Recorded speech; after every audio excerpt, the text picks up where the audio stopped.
Greetings, friendos. This is Laz. This is the Fright Club, your one-stop shop for all things horror. And this is my spoiler-free review of Fast 10. Just came out of theater watching it. And here are my thoughts. I'll give you the good stuff first. The action set pieces are really cool. Like, they're awesome. They're fun. They're what you expect from the Fast and Furious franchise. And the best part of the movie for me is Jason Momoa as the main villain. He is just eating up every piece of scenery he can find. You could tell he's having a blast playing this character, and he's so fun. You get caught up in it. At least I did. Might be my favorite villain of the entire franchise.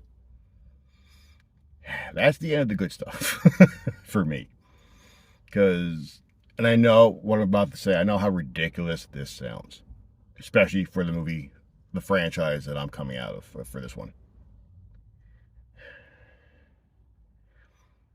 The scene, like the action sequences of this movie are ridiculous to the point where even I'm going, wait, what? No. Mainly because they come to the detriment of Jason Momoa's character, Dante. Now, if you're building up this big new villain who has this much rage towards Dom and his family, he needs to be evil. He needs successes. He needs to be badass. But after 90 of these goddamn things, and people are just surviving left and right out of stuff that they should not be, it's really difficult to, have stuff that you feel like, oh, they're in danger, because you don't. I didn't. It was kind of like watching later seasons of Supernatural where Sam and Dean died. Okay, well, they're gonna come back by the end of the episode. It never fails. Same thing here. You never feel like there's any danger. And to me, that's really hurting, making Dante a capable villain. Because there are no stakes. Even the consequences aren't consequences. Every time they have a loss, it's just, there's something right there they can go to. One of the hurdles that they had to get past isn't really a hurdle. It's more like they just stepped over a curb type stuff, and it shouldn't be. Stuff like that. Like, it's too easy in this movie. Also, I know how much of an whatever random ist this is gonna make me sound like. I don't care.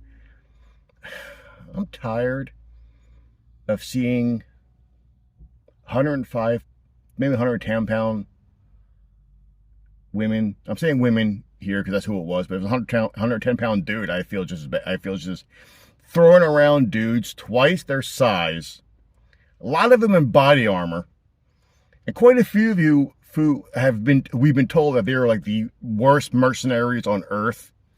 Like, they're walking killing machines and they're just getting thrown around like they're nothing. I'm sorry, but what? Like, they're hitting. Like, there's this one sequence where a bunch of dudes are taking on Cypher. And they're all body armored up and shit. And she's throwing dudes around. And even when they pop her, like, they're like hitting her or whatever, and she just gets up like she's fine. Like, could you? I don't know. That to me is just silly. I don't much care for it. I'm tired of it. So if you want to complain down there, have fun with it. I don't care. So for me, this movie, this is the first since I started watching them since part 5. This is the first Fast and Furious movie in the franchise where I was just like, Like, I was literally and steadfastly rooting against our heroes. I wanted to see Jason Momoa win a few. Now I will say this though. Stay after the credits, not after, they stay for at least the mid-credit sequence, because there's a surprise. There's 2 surprises in this movie that I think audiences will really enjoy. But all that,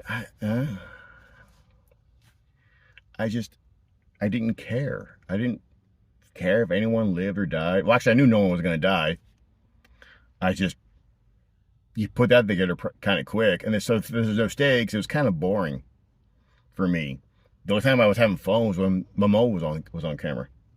So, Now, granted, I'm a writer, and I get to the point where, I'm a writer, and if I can write it better, I get even more pissed.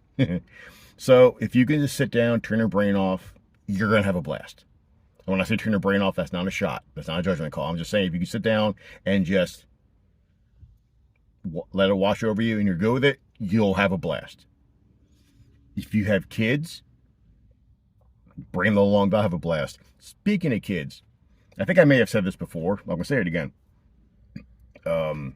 It feels like the action sequences in this movie, from all of them, at least from part 5 on, it was like the writers brought a bunch of their kids and their friends, sat them down, gave them a bunch of sugar, and then action figures and various, toy cars and vehicles and stuff.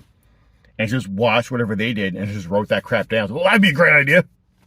This is kind of what it feels like. So yeah, I wanted to say that since it was in my head.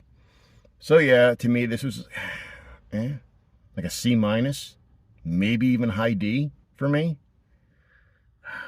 I hate saying it. My other thought I'm gonna save because it's a spoiler and I don't want to spoil anything.